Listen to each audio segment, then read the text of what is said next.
Imagine walking into your job on Monday morning, doing exactly what's in your job description, and then throwing a party for it.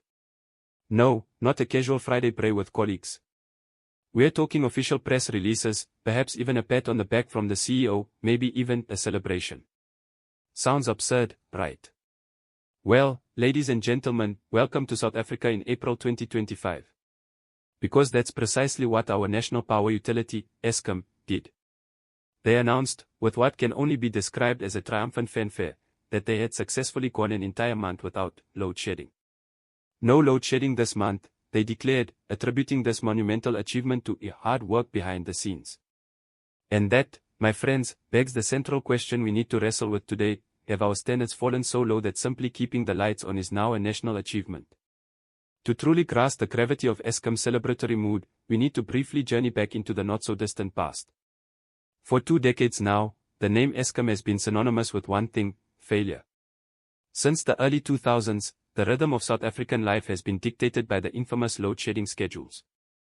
Rolling blackouts became as predictable as the sunrise, plunging homes, businesses, and entire communities into darkness. But it wasn't just the blackouts. Eskom became a poster child for state capture, corruption scandals, and grossly overpriced contracts that bled the utility dry. Infrastructure, once the pride of Africa, was left to crumble from decades of neglect. We've heard the promises, haven't we? Countless government statements, presidential addresses, ministerial pledges, all promising an end to load shedding soon. Remember those? We are turning the corner, they'd say. The worst is behind us. These pronouncements, often made amidst the deepest cuts, served to normalize the abnormal. Load shedding wasn't an anomaly, it was the default.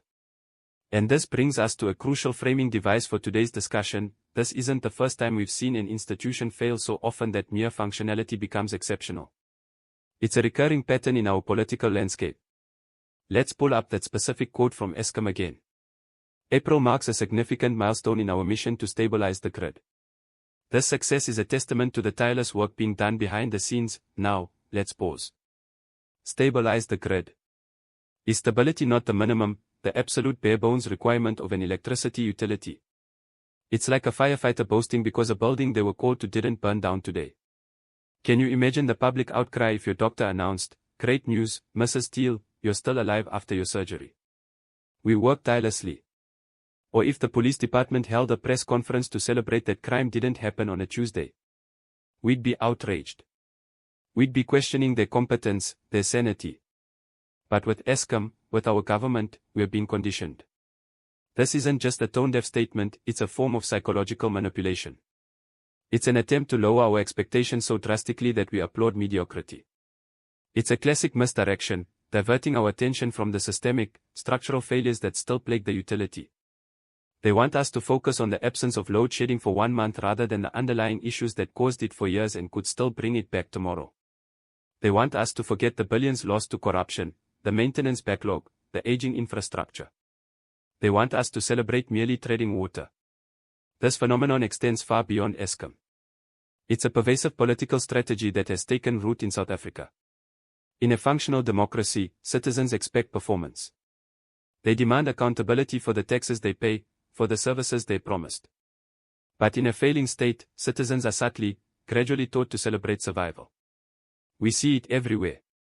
Ministers celebrating clean audits for departments that have delivered zero tangible services to the public. Police departments highlighting a statistical dip in crime on a specific day, while communities remain gripped by fear. This is the ANC governance style writ large, prioritizing optics over outcomes. It's about managing public perception, creating a narrative of progress, even if that progress is merely a return to a baseline that should have never been abandoned. And the media, often inadvertently, amplifies these wins without sufficient scrutiny. The headline reads, "Eskom ends load shedding," instead of "Eskom finally performs its basic function." This perpetuates the cycle, allowing these low expectations to become entrenched in the national psyche. We begin to think, well, at least it's something. But something when it should be everything is not a victory. It's a concession. This isn't just about electricity. It's about the very psyche of a country in decline.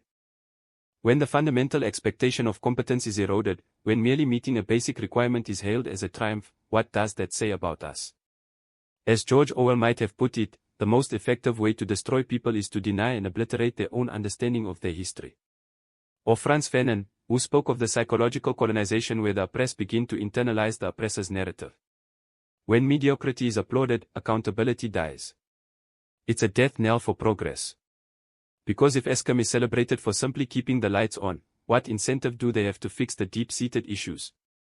What incentive does any state-owned entity have to excel, to innovate, to truly serve the public, if bare minimum functionality garners national praise?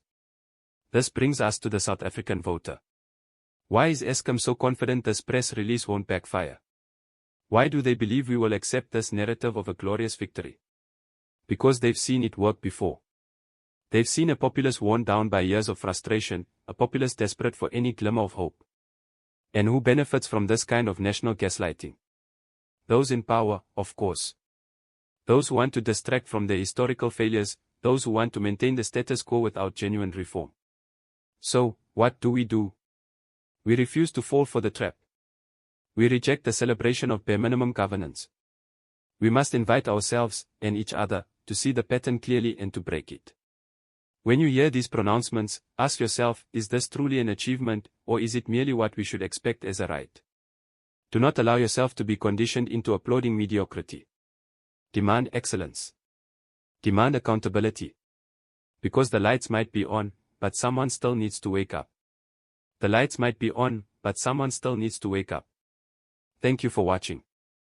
If this video resonated with you, if you're tired of the politics of low expectations, please like this video, share it with someone who needs to hear this message, and subscribe to the channel for more critical analysis.